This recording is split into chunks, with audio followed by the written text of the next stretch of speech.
વાગરા તાલુકાની villa GIDC સ્થિત આરતી chemical ઇન્ડસ્ટ્રીઝમાં રવિવારે સાંજે ઇલેક્ટ્રિકલ મેન્ટેનન્સ દરમિયાન અચાનક શોર્ટ સર્કિટ થતા આગ ભભૂકી ઉઠી હતી, જેમાં બે કામદારો ગંભીર રીતે દાઝી જતા તેમને તાત્કાલિક ભરૂચની ખાનગી હોસ્પિટલમાં સારવાર માટે ખસેડવામાં આવ્યા હતા.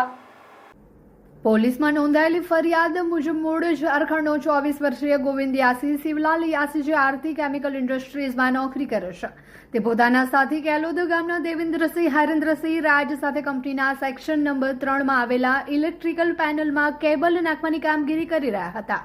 તે દરમિયાન દેવેન્દ્રસિંહ પેનલ ઉપર રાખવામાં આવેલા લાકડાના પાટિયા પર ચડીને કામ કરી રહ્યા હતા. કામ દરમિયાન અચાનક પાટિયું તૂટી જતા ઇલેક્ટ્રિકલ કેબલ ખેંચાઈ ગયા અને પેનલમાં જોરદાર શોર્ટ સર્કિટ સર્જાયો હતો.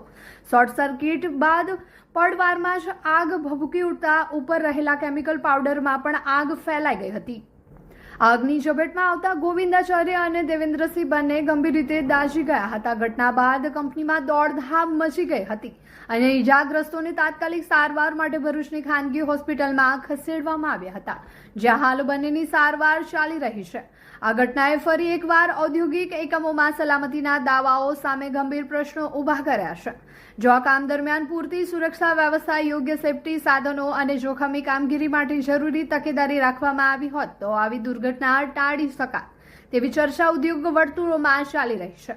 આ બનાવ અંગે વાગરા પોલીસ સ્ટેશનમાં નોંધ કરી આગળની તપાસ હાથ ધરવામાં આવી છે. હવે તપાસ બાદ જ બહાર આવશે કે દુર્ઘટના માત્ર અકસ્માત હતી કે સુરક્ષા વ્યવસ્થામાં બેદરકારી પણ જવાબદાર હતી.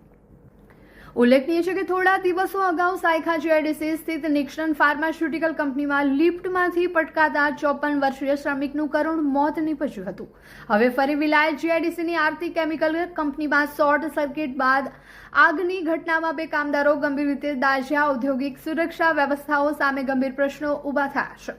વારંવાર બનતી આવી દુર્ઘટનાઓ છતાં માત્ર નોટિસો આપીને સંતોષ માનવાના બદલે જવાબદારો સામે કડક કાર્યવાહી થાય અને તમામ ઉદ્યોગોમાં સુરક્ષાના ધોરણોનું કડક પાલન કરવામાં આવે તેવી માંગ ઉઠી છે.